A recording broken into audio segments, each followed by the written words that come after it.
Assalamualaikum warahmatullahi wabarakatuh. Selamat datang kembali di channel 1001 Info. Semoga sahabat semua dalam keadaan sehat walafiat, rezekinya lancar dan selalu beruntung. Amin ya rabbal alamin.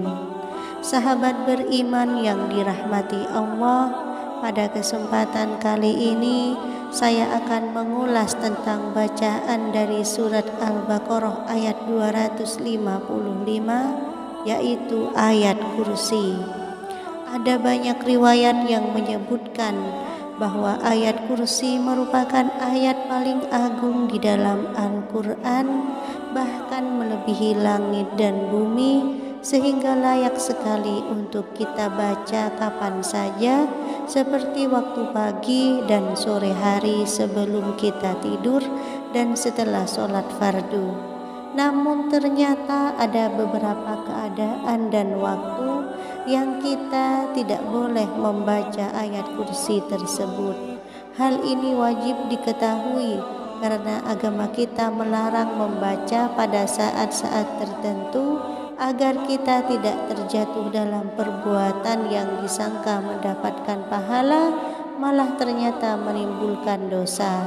Sahabat beriman yang dirahmati Allah, berikut ini adalah waktu dan kondisi yang dilarang untuk membaca ayat kursi. Yang pertama adalah saat kita sedang ruku dan sujud dalam ibadah sholat.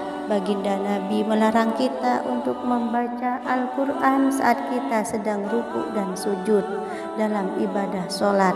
Sedangkan ayat kursi sebagai salah satu ayat dari Al-Quran tentu juga tidak boleh kita baca saat sedang ruku dan sujud di dalam ibadah sholat, sebagaimana disebutkan dalam hadis riwayat Imam Muslim dari Sayyidina Ali. Beliau berkata, Rasulullah melarangku membaca Al-Quran saat ruku dan sujud. Hadis riwayat Muslim. Lalu yang kedua, kita dilarang membaca ayat kursi ketika berada di toilet atau kamar mandi. Imam Nawawi dalam kitab At-Tibyan menjelaskan bahwa dianjurkan membaca Al-Quran di tempat bersih dan terpilih. Oleh karena itu, sekelompok ulama menganjurkan membacanya di masjid karena telah memenuhi syarat dalam kebersihan dan tempat yang mulia. Adapun membaca di kamar mandi, para ulama berbeda pendapat dalam masalah ini. Ada pendapat yang memakruhkannya. Para ulama dari kalangan Syafi'i mengatakan tidak dimakruhkan, namun hal ini tetap saja termasuk hal yang terlarang sebab menyalahi adab dalam membaca Al-Quran. Yang ketiga, kita dilarang membaca ayat kursi dalam keadaan mengantuk. Imam Nawawi menyebutkan hal ini dalam kitab At-Tibyan bahwa makruh hukumnya membaca Al-Quran meski hanya ayat kursi saat kita sedang mengantuk. Hal ini bertujuan menjaga kemungkinan salah baca sehingga bisa merusak atau merubah bacaan dari Al-Quran. Kemudian yang keempat, kita dilarang membaca ayat kursi dalam keadaan menanggung hadas besar.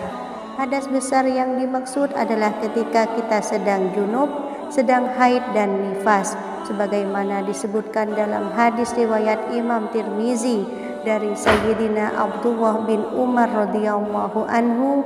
Rasulullah sallallahu alaihi wasallam bersabda, janganlah wanita haid dan orang junub membaca sesuatu dari Al-Quran. Hadis riwayat Tirmizi. Kemudian Imam Nawawi dalam kitab Al-Azhar menyebutkan bahwa para ulama sepakat tentang bolehnya berzikir bagi orang-orang yang sedang menanggung hadas besar seperti junub dan nifas. Dengan bentuk zikir tersebut berupa bacaan tasbih, tahmid, tahlil, takbir, sholawat dan doa. Akan tetapi membaca Al-Quran haram hukumnya bagi mereka yang sedang junub, haid dan nifas, kecuali membacanya di dalam hati. Sahabat beriman yang dirahmati Allah, itulah ulasan tentang waktu dan kondisi yang dilarang untuk membaca Al-Quran meskipun hanya sebuah ayat, misalnya ayat kursi.